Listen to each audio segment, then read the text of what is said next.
মিয়াক মৰম কৰাত কোনো বাধা নাই। মইতো নিযুত মইনা দিছো, মইতো অৰুণোদয় দিছো, কিন্তু সকলোকে ভাল ৰাস্তা দেখুৱাটো আমাৰ দায়িত্ব। যে ফৰেষ্টত সোমাব নালাগে, ভিজিআৰ পিজিআৰত সোমাব নালাগে, য'ত ঘৰ আছে তাতে থাকো, উজনিত যাব নালাগে, উত্তৰ অসমত যাব নালাগে।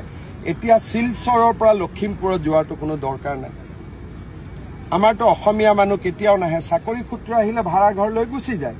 গতিকে সকলোকে ভাল কথা শিকাব লাগে। এই এভিকশ্যনে মানুহক ভাল কথা শিকাই আছে যে হয় ধুবুৰীতো এভিকশ্যন হোৱা নাই, গোৱালপাৰাতো হোৱা নাই, ফৰেষ্টতহে হৈছে, ৰেভিনিউটো ক'তো হোৱা নাই, চৰততো এভিকশ্যন হোৱা নাই। কোনোবা চৰত এভিকশ্যন হৈছে নেকি? কিন্তু ফৰেষ্টত যে আমি সোমাব নালাগে সেইটো চবেই শিকিব লাগে। কাৰণ ফৰেষ্ট কাটাৰ কাৰণেতো এতিয়া ইমান গৰমত আমি চবেই ঘামি আছো। অকল ময়ে ঘামা নাই, মিয়া মানুহতো ঘামি আছে।